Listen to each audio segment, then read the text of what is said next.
저를 아까 도 변호사님께서 이렇게 잘 소개를 해주셔서 거기다 한 가지 더 붙인다면은 부연해서 말씀을 드리면 진짜 한 2년 전부터 책을 좀 쓰기로 작정을 하고 책을 쓴 것이 최근에 한 2년 동안 책을 쓰는데 좀 몰두를 했었습니다. 그래서 그 책이 출판이 됐는데 그 책을 쓸 때 제가 80이 막 된 때였습니다. 그래서 과연 이건 내가 이 책을 쓸 수 있을까? 상당히 그 두려운 생각으로 또 여러 가지 또 걱정도 집사람이 하고 그랬는데 마치게 돼서 우선 다행으로 생각합니다. 그리고 오늘 그 강의의 내용은 그 책 가운데서 특히 제가 이 영국 정치의 상당히 그 결정판은 바로 이 명예혁명이었구나. 그런 그 결론을 내렸는데, 그 얘기가 오늘의 이제 강의의 주제가 되겠습니다. 그래서 이 칠판이 없어서, 칠판을 쓸 수 있습니까? 어떻게? 쓰시는 쓸 수는 없어요? 쓰실 수는 있습니다. 근데 이제 PPT가 안 나오는데 괜찮으시면 PPT도 나와야 되고 쓰기도 해야 되고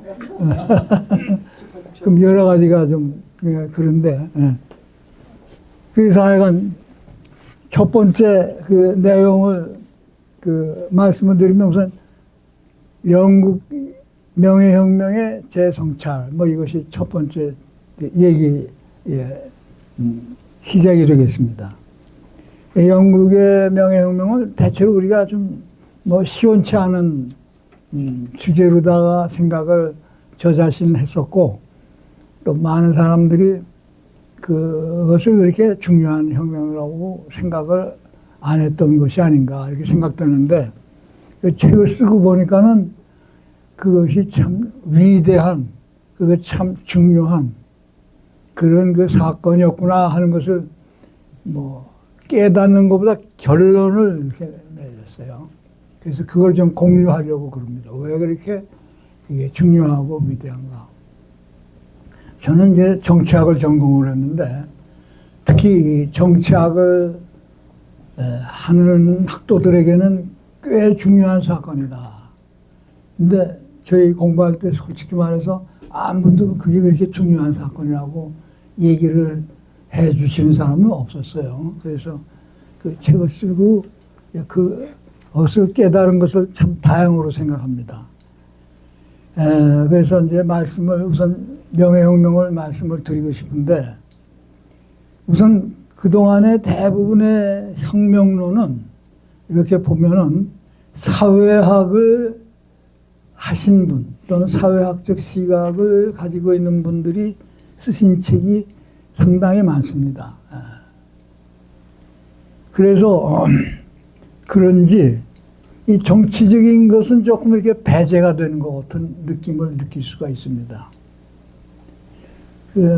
그런 이유에서인지 하여간 영국에서 혁명이 일어난 것은 다 다루긴 다루는데 특히 이 명예혁명을 다룰 때 명예혁명 과정에는 이제 왕정이 이렇게 바뀝니다. 왕정 복고라는 것이. 이게 한 번 복고가 되는 게 아니라 3차례나 있습니다. 그런 그 과정을 그렇게 자세하게 특히 그것의 그 정치적 의미가 뭔지를 밝혀주는 연구는 별로 없는 것 같아요. 그 대신 영국의 혁명보다는 상대적으로 프랑스 혁명을 상당히 비교적 상세하게 그리고 굉장히 자세하게 다뤄주고 있습니다. 그래서 그 영국의 혁명이 특히 프랑스 혁명과 대비해서 굉장히 좀 사소하고 별로 그렇게 중요치 않은 것처럼 그렇게 이제 인식하게끔 되는데 이런 저의 얘기는 그 유명한 한나 아렌트가 쓴 혁명론이라는 책이 있는데 거기서도 그런 얘기를 찾아볼 수가 있습니다. 제가 잠깐 인용을 하려고 써왔는데 뭐라고 한나 아렌트가 얘기를 했냐면 전쟁과 혁명은 모두 기록된 역사 속에서 엄청난 역할을 했음에도 불구하고 정치 영역 밖에서 발생한 것처럼 되어버렸다. 이렇게 쓰고 있습니다.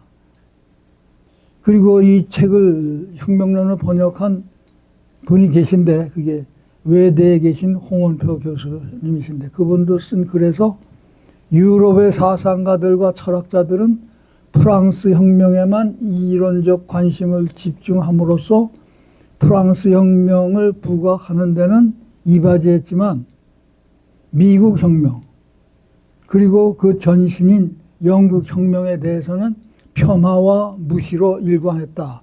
이렇게 얘기를 하고 있습니다. 그래서 첫째 주제는 영국 혁명과 프랑스 혁명이 도대체 왜 다르냐? 어떻게 다르냐? 이런 얘기를 해야 될 것 같은데 그것이 아까 영국 명예혁명의 재성찰의 시작이라면 이제 두 번째 좀 더 자세히 얘기를 하면 영국 혁명과 프랑스 혁명의 차이가 무엇인가? 그것이 두 번째 문제가 되겠는데 우선 연도를 보면은 프랑스 혁명 우리가 잘 압니다. 1789년 1789. 근데 이 프랑스 혁명보다 꼭 100년 전에 일어난 게 영국 혁명입니다. 그러니까 1700년이 아니라 1689년. 이것이 이제 영국 혁명입니다. 그래서 그 프랑스 혁명과 영국 혁명의 그 차이는 우선 100년간의 차이가 있고 100년 앞서서 일어난 게 영국 혁명인데 그 차이는 영국 혁명에는 있는데 프랑스 혁명에는 없는 게 하나 있습니다. 그게 바로 명예혁명입니다. 영국의 혁명 얘기할 때 꼭 명예혁명을 하는데 그 프랑스 혁명, 그 다음에 그 이후에 어느 혁명도 명예혁명이라는 건 찾아볼 수가 없습니다. 그러니까 명예혁명은 상당히 영국 혁명의 독특한 그 이름이 달린 혁명인데 그것을 제가 쓴 그 책이 너무 방대해서 저도 필자도 너무 양도 많고 왕 이름도 많고 왕조도 많고 그래서 저도 사실 혼동을 하면서 써서 이거 조금 그 독자들은 이렇게까지 자세히 알 필요는 없는데 해서 조금 불필요한 거 삭제를 해서 아주 간단하게 제가 축약을 해서 서울대학교 정치학과에서 나오는 논문집에 실었는데 그것이 이제 오늘 강의 자료입니다. 혹시 여러분들 자료를 가져오셨는지 모르겠고 아까 들으니까 여기에 실린다 그러는데 그 자료집에 나와 있습니다. 프랑스 혁명과 영국 혁명이 어떻게 다른지 강의 자료 182페이지.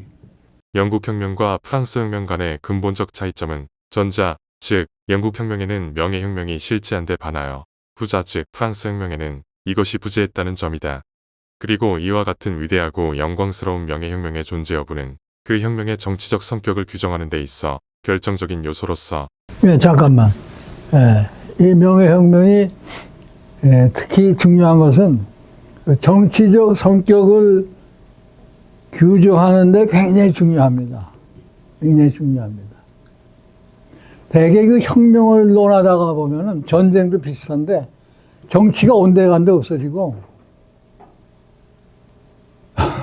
폭력 뭐 이런 것들이 중심을 자리를 잡습니다. 그래서 상당히 그 비정치적인 사건 아까 한나 아렌트도 그 점을 굉장히 강조했는데 그런데 명예혁명을 하면 이 정치적인 것을 얘기를 안 하면은 그 혁명을 설명할 수가 없는 그런 그 성명입니다. 그래서 정치적인 것 규명하는 게 굉장히 중요한 것이 명예혁명이다 하는 얘기가 지금까지. 그 다음에 계속 이어주실까요? 브리트는 이 점을 간과함으로써 그의 혁명 연구는 결과적으로 사회학적 분석에 따라 유형사적 정율의 정립으로 그치게 된 주된 이유라고 필자는 판단한다.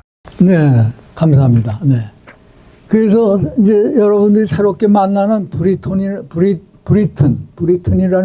크레인 브리튼, 이라는 이제 사람이 거기 등장하게 됩니다. 그 사람을 조금 더 설명을 했으면 하는데, 브리튼 하면 저희가 대학 다닐 때 1960년대, 70년대, 80년대 그때 하버드에 있던 교수님으로서 특히 이분은 혁명론의 대가입니다. 그래서 미국 의회까지 불려가서 그 혁명에 대한 그 얘기를 국회의원들한테 얘기를 하는 장면도 있고 그 내용도 이제 출판됐는데,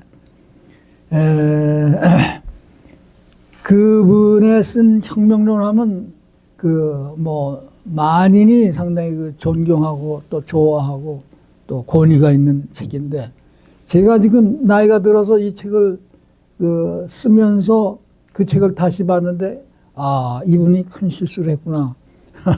제 나름대로는 그 대혁명의 대가가 조금 소홀히 한 점이 있다 하는 점을 발견을 했습니다. 그래서 이거 함부로 얘기하기가 곤란해서 썼는데, 뭘 잘못을 했는지 그것을 한번 좀 체크하고 지나갔으면 좋겠는데. 의회적 방식에 의한 왕정복고. 크레인 브린트는 그에 대저 혁명의 해부에서 영국, 미국, 프랑스 및 러시아의 내 혁명을 비교하여 유형사적으로 고찰함으로써 내 혁명의 공통된 정율을 발견 제시코자 했다. 여기서 잉글랜드에 관한 브린튼의 기술과 관련하여 한 가지 지적할 점은 잉글랜드의 왕정복고를 한 묶음으로 보았다는 점이다. 다시 말하면 브린톤은 몽크 장군에 의한 찰스 2세와 그를 계승한 제임스 2세에 의한 왕정복고를 오렌지 왕자의 의회적 방식에 의한 왕정복고와 구분하지 않고. 네, 거기까지. 그래서 여기 우선 요 짤막한 기술 가운데 왕정복고가 3차례 나옵니다. 하나는 첫 번째는 몽크 장군에 의한 왕정복고. 그래서 누가 왕이 됐느냐 하면 찰스 2세가 왕이 됐어요. 그게 첫 번째 왕정복고입니다. 두 번째 왕정복고는 찰스 2세의 동생. 말하자면 찰스 2세는 또 누구냐 하면 찰스 2세, 혁명에 의해서 처형이 된 찰스 1세 첫째 아들입니다. 근데 둘째 아들 또는 찰스 2세의 동생인 제임스 2세에 의해서 왕정복고가 됐어요. 그게 두 번째 왕정복고. 그 다음에 세 번째 왕정복고는 거기에 오렌지 왕자라고 해서 오렌지 공, 오렌지 왕자 이렇게 부르는데, 이 사람은 영국 사람이 아니라 오늘날에는 네덜란드에 속해 있는 오렌지 지역에 있는 사람입니다. 거기에 지배자, 지도자라고 보시면 돼. 그 사람에 의해서 되는데, 이 사람은 제임스 2세하고 어떤 관계 사위입니다. 사위. 그래서 제임스 2세의 사위인 오렌지 왕자에 의한 세 번째 왕정복고. 이렇게 그 세 차례 왕정복고가 됐는데, 이 세 왕정복고를 다 똑같은 것으로 봤어요. 그냥 왕정복고. 이것이 크레인 브린턴의 그 대혁명가가 놓친 그 부분이라고 생각이 듭니다. 근데 그 부분을 아까 읽다가 중간에 끊었는데 그 다음을 계속 읽어주실까요? 같은 유형의 왕정복고로 다룬 점이다. 그러나 명예혁명과 거기에 함축된 법과 정치 과정의 다양한 의미들과 그 깊이들을 보다 선명하게 드러내기 위해서는 양자를 구분하고 그 차이를 세밀하고 엄밀하게 검토할 필요가 있다고 본다. 여기서 우선 양자라 그랬는데, 양자 나오긴 셋인데 어떻게 양자냐. 근데 제1차 왕정복고, 즉 찰스 2세에 의한 왕정복고, 두 번째 왕정복고, 즉 제임스 2세에 의한 왕정복고, 이것은 주로 왕당파에 의해서 왕정복고가 된 겁니다. 왕당파. 몽크 장군 자신이 왕당파의 한 사람이고, 또 제임스 2세는 그 형인 찰스 2세에 의해서 이제 왕이 됐는데, 이런 왕당파에 검토는 의해서 특히 오늘날 한국 외교 정치의 왕정복권. 난맥상을 이해하는 그런데 문제와도 그 무관하지 세 않다고 번째 생각한다. 그 제임스의 사위인 오렌지공은 이거는 왕당파가 아니라 의회파에 의해서 왕이 됐어요. 그래서 왕정복과가 됐는데 이것은 의회의 의회적 방식에 의해서 왕정복과가 됐는데 크레인브린턴이라는 이 유명한 혁명대가가 이 두 가지가 같은 것으로 한 묶음으로 다뤘다. 이것이 이제 오늘날 뭐 다른 사람 모르겠습니다만 저로서는 이건 큰 실수다. 뭐 이렇게 제가 지금 얘기를 한 겁니다. 그리고 그 핵심적인 차이는 뭐냐? 오렌지공은 의회적 방식에 의해서 왕정을 복구했다 이겁니다. 의회적 방식. 이것이 제가 왜 영국의 명예혁명을 재성찰하는 이유가 되겠습니다. 그래서 이것을 이제 중심으로 해서 제가 문제를 제기를 하면 도대체 의회적 방식이란 게 뭐냐? 의회적 방식. 파리아멘터리 매너. 칠판이 좀 쓰기가 그러니 말로 할 수밖에 없는데 의회적 방식이라는 게 뭐냐? 그래서 우선 제 글을 보면은 이제 여기서부터 제 글이 뭐 본문보다 각주가 더 길어집니다. 이걸 설명하기 위해서. 그래서 우선 본문, 의회적 방식에 관한 본문에서 183페이지. 그러나 한 가지 유의해야 할 점은 오렌지 왕자의 명예혁명을 특징 짓는 의회적 방식이 구체적으로 과연 무엇인지를 보다 가시적으로 드러내기 위해서는 오렌지 왕자를 몽크 장군과 대비시키고 그 차이가 무엇인지 좀 더 분명하게 살펴볼 필요가 있다는 점이다. 네, 그래서 몽크 장군은 누구냐 하면은 첫 번째 왕정복고의 아주 주도적 역할을 한 사람입니다. 주도적 역할. 그래서 이 사람에 대한 보다 더 상세한 설명이 필요하다. 그래서 대비시켜야 되겠다 하는 겁니다. 그걸 계속 읽어주실까요? 여기서 필자는 먼저 몽크 장군에 대한 기술들 중 주목되는 세 부분을 발췌했다. 그래서 세 부분을 저로서는 최대한으로 간략하게 A, B, C 해가지고 세 파트를 소개를 했는데 그 내용을 이제 말하는 그 의회적 방식을 어떻게 봐야 되느냐에 상당히 중요한 서론 부분이 돼서 읽는 게 좋을 것 같은데 그 옆으로 좀 가볼까요? 옆으로. 한번 좀 읽어주실까요? A. 조지 몽크는 오래고 명예롭지만 쇠락한 데본셔 가문의 둘째 아들로 태어나 어린 나이에 군인이 되었다. 휴문 몽크가 움직이기 시작하는 순간부터 망권 회복의 견해를 품었다는 것이 보다 이성적이고 솔직하다고 논한다. 몽크는 램버트의 군대가 북쪽으로 진격한다는 소식을 듣고 세인트 알반스에 도착할 때까지 거의 방해받지 않고 행진을 계속했으며 그곳에서 그들은 지금 임무로 복귀한다고 공언하고 몽크와 그의 부대는 웨스트민스터에 주둔했다. 1660년 2월 6일 장군은 하원에 소개되었고 하원 의장 렌탈은 그가 조국에서 행한 탁월한 봉사에 대해 감사를 표했다. 이에 대해 몽크는 그가 수행한 봉사는 그의 의무에 지나지 않으며 그들의 칭찬을 받을 만한 가치는 없다고 자신을 낮추어 말하면서 B. 그는 연설을 다음과 같이 계속 이어갔다. 위임받은 더 큰 가치를 지닌 많은 사람들 가운데 자신은 그들의 복직을 이루기 위한 섭리의 도구로 사용되었다. 자신은 이 봉사가 국가에 바쳐야 할 더 중요한 봉사를 위한 한 단계로 여기며 더 큰 봉사는 국민에게 제공할 그들 여러분들이 할 부분이다. 그가 이곳까지 행진해 오는 동안 그는 모든 계층의 사람들이 모든 곳에서 격렬한 동난을 겪은 후 해결책을 진지하게 기대하는 것을 관찰했다. 현 의회를 해산하지 않고서는 축복을 받을 가능성이 전혀 없으며 자유롭고 완전한 새 의회가 소집되어 선서나 약점 없이 만나게 되면 마침내 국민에게 만족을 줄 수 있을 것이다. 그 목적을 위해 그는 노력해왔다. 그는 청원자들에게 지금은 자유로우며 곧 가득 차게 될 의회 자체가 이 모든 조치에 대한 최선의 판단자이며 전체 공동체는 그들 의회의 결정을 순순히 따라야 한다. 이제 그는 보다 적게 약속을 강요할수록 그들의 계획은 더 포괄적이 될 것이며 국민에게 더 많은 만족을 줄 것임을 의회에 자유롭게 알리고자 한다. 광신파와 왕당파를 제외시킨다면 공공의 안전은 충분하다. 왜냐하면 이 정파들의 원칙들은 정부나 자유 모두에 대해 파괴적이기 때문이다. 장군의 연설 내용이 알려지자 기쁨과 환희가 도시 전체에 나타났으며 평화, 화합, 자유, 정의에 대한 전망이 지금까지 이 나라 국민을 사로잡았던 가장 깊은 암흑 속으로부터 즉시 솟아올랐다.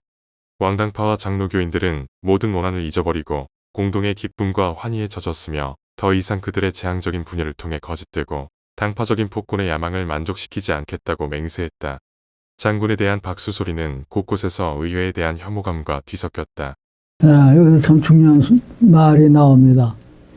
한편으로는 이 장군에 대한 상당한 그런 그 만족감과 또 열광, 그러니까 박수 소리, applause of the general, 장군에 대한 그 박수갈채가 있었고, 다른 한편에는 의회에 대한 혐오감이 나타났다. 아주 대비되는 표현입니다. 왕당파를 이렇게 적극적으로 옹호하는 장군에 대한 박수와 그 다음에 의회에 대한 깊은 혐오감이 표현이 되고 있습니다. 이 혐오감이 더 격렬하게 표현이 되는, 조금 계속 읽어주실까요? 이 혐오감의 열정을 표현하기 위해 가장 우스꽝스러운 발명품이 채택되었다. 모닥불마다 둔부의회를 연상시키는 엉덩이가 구워졌다. 여기서 럼프 파리아멘트, 둔부의회라고 유명한 그 용어가 생겼는데, 의회를 하다가 그 상당수를 그 체포가 될 바람에 그것이 둔부가 돼버려서 한 부분만 남았어요. 그래서 그 둔부의회라고 그러는데, 그것을 사람들이 이제 조롱하는 겁니다. 의회를 마음대로 의원들을 체포를 하고, 그렇게 해서 의회를 참 형편없는 존재로 후퇴를 시켰는데, 그걸 조롱하기 위해서 그것을 모닥불마다 엉덩이를 구워서 먹는 그런 행사를 했다, 이런 얘기입니다. 계속 읽어주실까? 더 이상 엉덩이 살을 구할 수 없는 곳에서는 살점을 그 모양으로 잘라냈다. 그리고 의회의 장례식이 증오와 조롱의 상징으로 거행되었다. 네.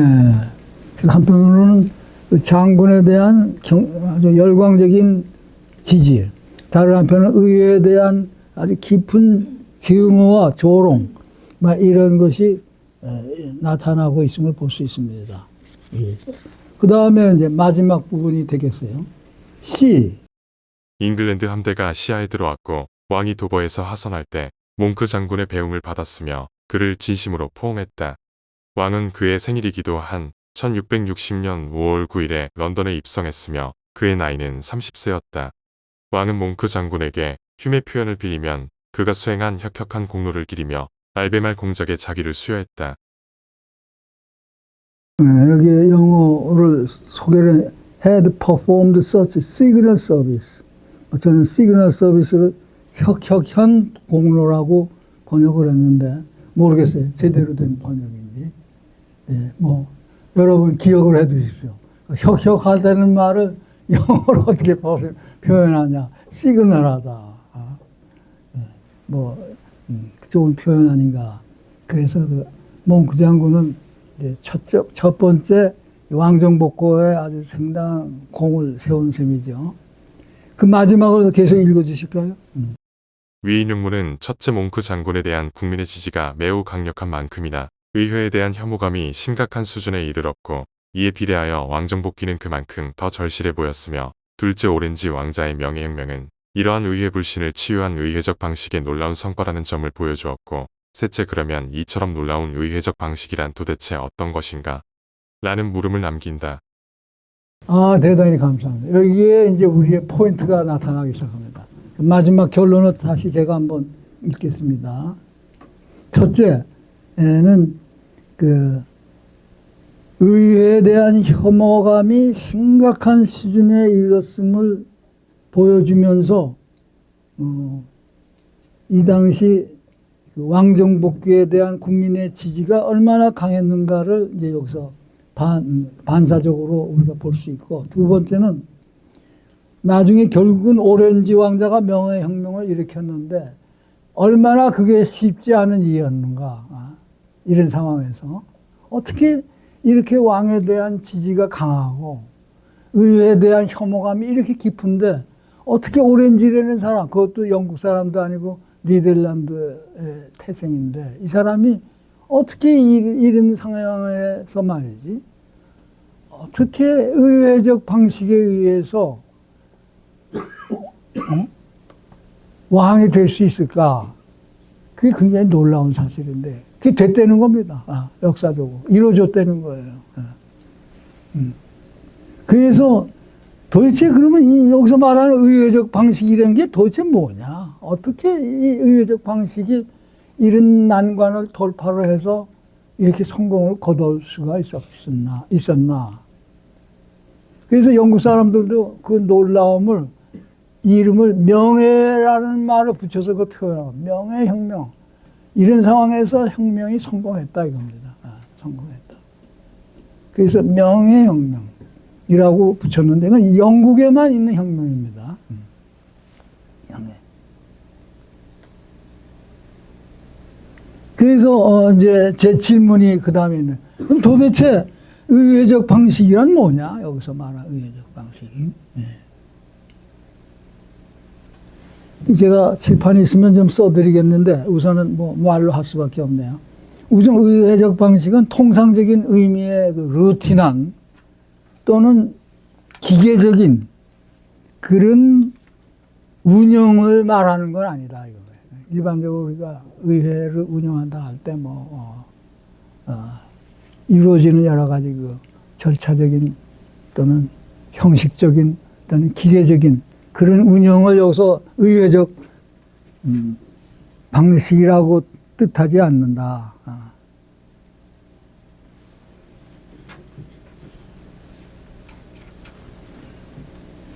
그럼 뭘 뜻하느냐? 뭘 뜻하느냐? 이런 그 의회에 대한 불신을 치유를 할 의회라고 하는 것은 의회에 대해서 명령할 수 있는 사람은 한 사람도 없습니다. 그리고 의회는 그런 또 명령을 받을 수도 없습니다. 그래서 아무도 의회에게 명령할 수 없기 때문에 의회 불신의 문제가 생길 경우 스스로 치유해야 하는 방식. 이것이 이제 여기서 말하는 그 의회적 방식을 뜻한다 이겁니다. 아무도 의회에 대해서 명령할 수 없기 때문에, 그러면 의회가 이제 이런 문제에 봉착했을 때 그걸 치유를 해야 되는데 누가 해야 되느냐? 아무도 해줄 수가 없다 이거예요. 의회 스스로 해야 되는 겁니다. 그래서 의회 스스로 치유해야 하는 그런 방식이 여기서 말하는 의회적 방식을 뜻한다 이렇게 볼 수 있습니다. 그러면 과연 그런 방식이라는 게 뭘까? 다시 한번 정리를 하면 일단은 여기서 의회적 방식이라고 하는 것은 통상적이고 루틴한 기계적인 운영이 통하지 않는 방식.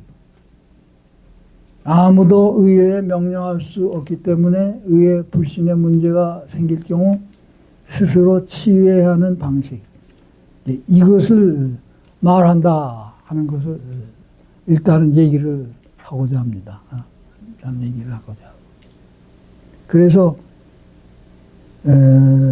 그 개요를 이제 제가 한 3단계로 나눠서 설명을 드리고자 합니다. 그래서 그것이 첫 번째 답변, 두 번째 답변, 세 번째 답변 이렇게 세 단계로 나누고자 합니다. 어떻게 잠깐 쉬었다 할까요? 아니면 계속 할까요? 계속 할까요? 그럼 계속 하죠. 그러면 의회적 방식에 대한 첫 번째 개요를 193페이지 좀 보겠습니다. 이제 간략하게 우선 개요만 말씀을 드리면은 이런 6개의 원칙입니다. 6개의 원칙.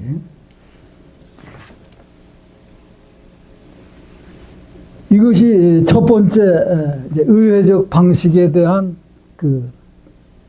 보다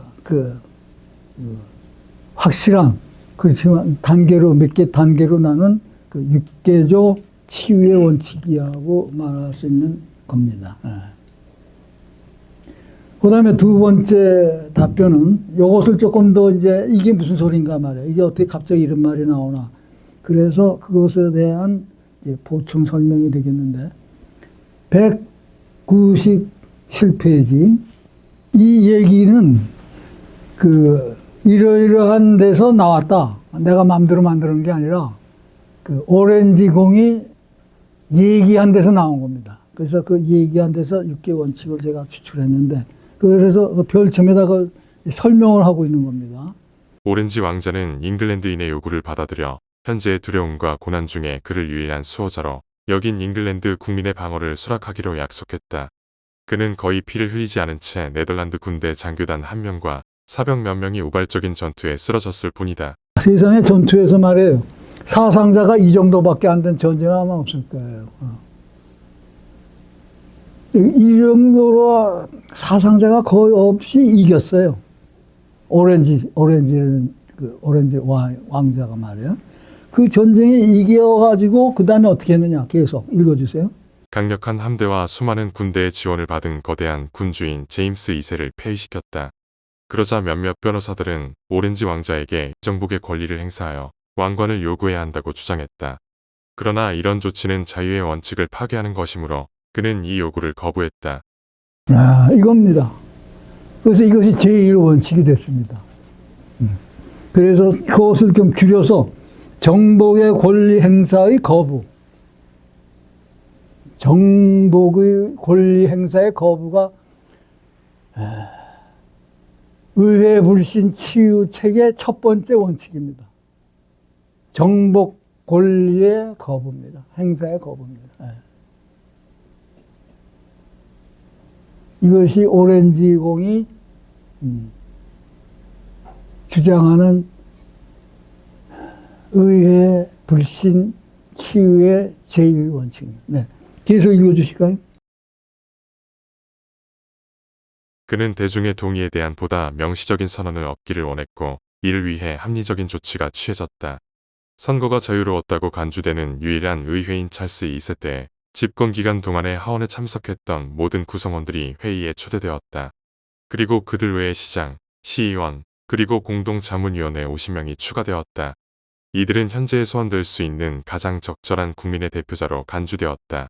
중약 잉글랜드 협의회는 1689년 1월 22일에 소집되었고 이들은 만장일치로 오렌지 왕자가 구출해 준 것에 대해 감사를 표한 후 여러 논의 끝에 왕의 권력을 갖는 섭정안이 제안되었다. 그러자 왕자는 마침내 침묵을 깨고 현재의 상황에 대한 자신의 소감을 다음과 같이 피력했다. 그들의 자유를 회복하기 위해 초대를 받아 이 기획에 참여했고 마침내 목적을 행복하게 달성했다. 공적 해결책을 위해 조치들을 협의하는 일은 이제 자유롭게 선택되고 소집된 의회에 속한 일이다. 네, 그것이 이제 두 번째 원칙입니다. 그래서 이건 이제 오렌지공의 말인데 공적 해결책을 위해 조치들을 협의하는 일은 자유롭게 소집된 의회에 속한 일이다. 그래서 의회가 해야 된다. 의회가 해야 된다. 이게 제2원칙입니다. 계속 읽어주시죠. 그리고 그는 그들의 결정에 방해하지 않기를 희망한다. 그는 정부 수립을 위해 제안된 몇 가지 계획에 대해 들었다. 일부는 섭정을 주장했고 다른 사람들은 공주에게 왕관을 수여하고 싶어 했다. 그들의 관심은 가장 그들의 마음에 들거나 유리한 행정 계획을 선택하는 것에 집중되어 있다. 네, 그래서 의회가 해야 할 일이다 해서 의회에다 맡겼는데 의회가 하는 거 보니까 어떻게 했느냐. 그들의 마음에 들거나 유리한 행정 계획을 선택하는 것에 집중하고 있더라 이겁니다. 네, 집중하고 있더라. 그래서 계속 읽어주세요. 만약 그들이 섭정을 세우는 것이 옳다고 판단한다면 그는 섭정을 세우는 데 이의가 없고 다만 그 자신은 섭정이 되지 않기로 결심했다는 사실을 그들에게 알리는 것이 자신의 의무라고 생각했을 뿐이다. 예. 그래서 나온 것이 뭐냐면, 자, 오렌지궁은 섭정으로 하자. 왕은 안 된다. 그래서 그 제임스의 딸을 왕으로 하고, 그 남편은 그냥 섭정 정도로 하자. 이런 안이 나온 겁니다. 그것이 이제 어떻게 보면은 의회에서 의회에다가 모든 일을 결정하도록 맡겼는데 한 얘기입니다. 거기에 대해서 자기는 어떻게 하겠느냐 하는 얘기가 그 다음에 나오는데 계속 읽어주세요. 그 자신은 다른 사람의 의지나 삶에 따라 결정되는 왕관을 누리보다는 차라리 사적인 사람으로 남아있기를 원한다. 그는 섭정을 세우는데 이의가 없지만은 자신은 섭정이 되지 않기로 결심했다. 이게 5원칙입니다. 그 다음에 이제 각주가 있습니다. 그 각주의 원칙이 하나 더 있기 때문에 그걸 읽도록 했으면 좋겠는데, 오렌지 왕자의 이 조치는 에드워드 1세의 공공회의를 방불케 한다. 본서에 기술된 내용을 다시 인용하면 다음과 같다. 에드워드 왕은 정비 조달을 위해 빈번히 의회에 의존해야 했고 국가의 하위층들을 공공회의에 불러들임으로써 정부 내에 크고 중대한 변화에 초석을 놓았다. 에드워드는 모든 자치구의 대표들을 한자리에 모아 그들에게 국가가 필요로 하는 것들을 보고하고 그 자리에서 이 문제를 토론한 후 군주의 요구에 대한 그들의 동의를 구하는 것이 재원 공급을 가장 신속히 달성하는 방법임을 알게 되었다. 이를 위해 에드워드는 각 주의 주장들에게 영장들을 발급했고 이들을 의회에 송부하되 각 주당 2명의 기사와 군내의 자치구마다 2명의 대표들을 보내도록 하고 이 대표들에게 그들의 이름으로 공동체와 공동체 협의회의 요구에 동의할 수 있는 충분한 공동체에 힘을 실어주도록 촉구했다. 아울러 에드워드 1세는 하급 사제들의 대표들도 참여시킴으로 하원을 강화했다. 에드워드는 영장 서문에서 이렇게 선언했다. 모두에게 관계된 것은 모두에 의해 승인되어야 하는 것이 가장 공평한 규칙이다. 그리고 공동의 위엄은 공동의 노력으로 격퇴되어야 한다. 이에 대해 휴문 왕의 자유의 정신을 보여주는 고결한 원칙으로서 이것은 자유롭고 공평한 정부의 초석이 되었다고 평했다. 네. 그래서 의회 불신의 치유책으로서 6개를 내가 어떻게 추출했는지 그 원본을 여러분한테 보여드리고 다만 내가 한 건 뭐냐 하면 중요한 데다가 밑줄을 긋고 그것의 순서를 제가 조금 조정을 했어요. 그래서 1, 5 했는데 이제는 한번 다시 돌아가서 번호대로 밑줄 친 데만 읽어보면은 다시 돌아가서 197페이지에 1번 정보 권리 행사의 거부의 원칙. 그게 1원칙입니다. 그 다음에 2번은 같은 페이지 맨 밑에서 셋째 줄에 공적 해결책을 위해 조치들을 협의하는 일은 이제 자유롭게 선택되고 소집된 의회에 속한 일이다. 이게 제2원칙. 그 다음에 세 번째는 198페이지로 넘어가서 위에서 둘째 줄 가장 그들의 마음에 들거나 유리한 행정계획을 선택하는 것에 집중되어 있을 때 이것을 견제를 해야 된다. 이것이 제3원칙. 그 다음에 제4원칙은 다시 197페이지로 가서 첫 번째 본문이라고 쓴데 위에서부터 한 몇째 줄 내려오면 4가 나오는데 대중의 동의에 대한 보다 명시적인 선언을 얻어야 된다. 대중의 동의에 대한 보다 명시적인 선언을 얻는 거. 여기 영문을 표시했는데 desirous of obtaining a more express declaration of the public consent. 그럼 보다 명시적인 그 선언을 뭐에 대한 선언, 동의에 대한 선언을 얻기 위해서 어떻게 했느냐? 거기에 조금 밑에 내려가면 시장, 시의원, 공동자문위원회를 이미 그러니까 선거가 자유로웠다고 간주되는 의회 때 하원에 참석했던 모든 구성원들이 초대되었다. 이 말에 들어있어요. 예. 그래서 이것이 참 저는 참 놀라운 방법이라고 생각돼요. 우리나라에서 국가적인 위기가 있다. 그래서 뭡니까? 중신이 아니지. 상당히 그 중요한 우리 사람들을 모아서 의논하려고 하는데 누구를 모으느냐.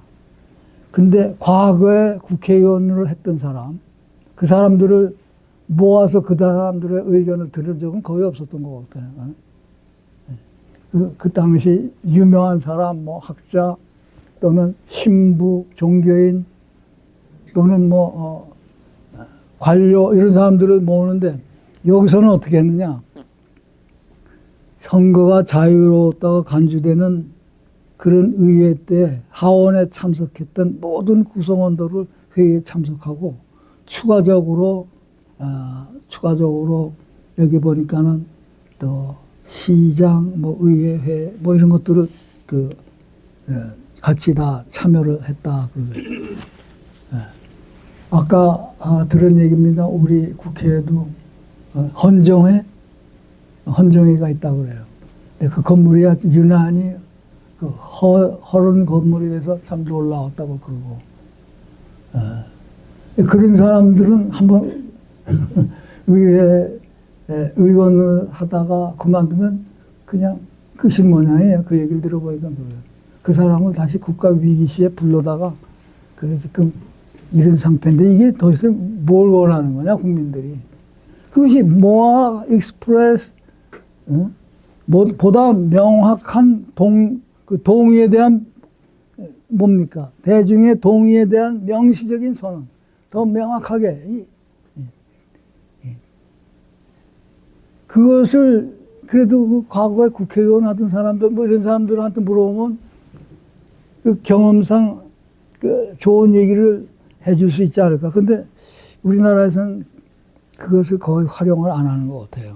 안 하고 그 당시에 유명한 종교인들, 학자들 또는 하여간 관료들 이런 사람들을 이제 불렀었는데 거기에 그런 사람이 전혀 배제된 건 아니지만 약간 그런 것 같아요. 그것이 이제 말하자면은 아까 의회적 방식과 관련된 그 답변이 되겠습니다. 답변이 되겠습니다. 그래서 의회적 방식이란 뭐냐 하는 것이 여러분의 머리에 다시 정리를 하기 위해서 다시 한번 돌아가서 봅시다. 돌아가서